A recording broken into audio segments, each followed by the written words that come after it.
This morphing structure is a bistable twisting structure. It's made from a rectangular grid or array of carbon fibre strips. What is unusual about this is that each one of these strips is pre-stressed. It allows this twisted configuration to form. It stays in one shape like a conventional propeller.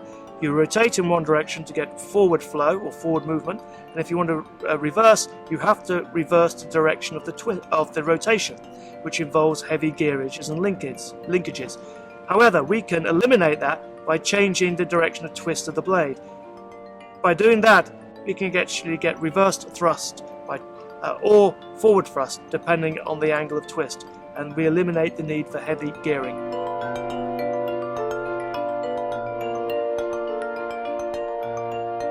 We have a research group in Bristol called ACCIS, and this is all about collating all our composites research activities across their materials and structures.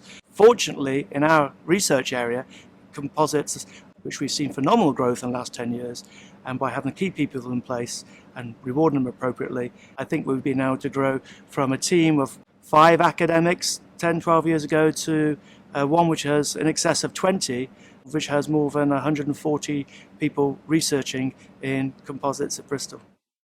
Our expertise covers all aspects of composite materials and their structures, right from nanoscale structures up to the largest wind turbine blades. For example, I'm personally working on wind turbine blades which will be in excess of 200 meters in rotor diameter. So these are the largest structures made from composites possibly available anywhere in the world. There are many benefits to society from increasing use of composite materials. The most important one is that you use less materials because they have such high stiffness and strength that you need less of them to give you the stiffness and strength of the structure that you need. So for example, if we made an automobile out of carbon fibre composites, you'd need less of it than it was made out of aluminium or steel.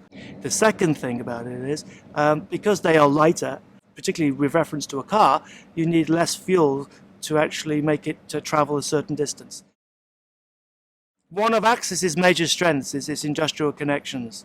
There are over 30 industrial partners. And it's not just in aerospace, it's actually in renewable energies. We do work in pharmaceuticals as well, and a bit of biomaterials. So it's fantastic to work on end products, which actually guide our research. My own research is the interaction between material properties and structural geometry on some sort of product. That product could be an aircraft, it could be a car, it could be a wind turbine. It doesn't actually matter. But I've been developing new mathematical relationships which capture the interrelationships between material properties and geometry, so we can get some quite unusual performance characteristics. It's also allowed me to go and work really where I wanted to work from as a kid. So I've worked regularly at NASA Langley in the States since 2001, and I've acted as a consultant in their next generation spacecraft for the replacements for the space shuttle.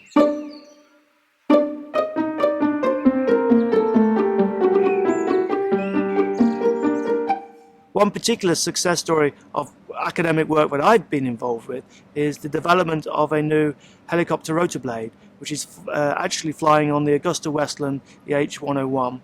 And this particular blade has some very special properties. We use some of the unusual properties of composite materials in which when they bend, they can also twist in a predefined way. And this allows them to get some very important and desirable vibration characteristics for a helicopter rotor blade. And that can be a significant problem for a helicopter. If the rotor blades aren't balanced, don't have the right mass in the right place, they can shake and give unwanted vibration to the people inside. I love my research area. I work at the cutting edge between new material properties and structural geometry on structures that change their shape. We call these morphing structures. So this can be things that you've never thought of before. These are aircrafts whose wings can change shape. So you imagine just like a bird, how they can tuck their wings in when they do a dive. You could possibly do this on takeoff and landing in a commercial aircraft. Ultimately, morphing structures could lead into areas of artificial metamorphosis. So structures that completely radically change their shape, change their topologies. Just like a butterfly can come from a cocoon into a flying insect. The next few years, I think, are really exciting as we get new material developments, particularly from nanoscience, which we can feed through into engineering. So watch this space.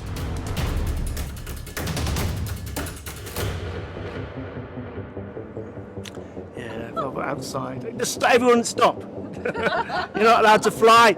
And I didn't design you, so you can get out. That's not a composite one.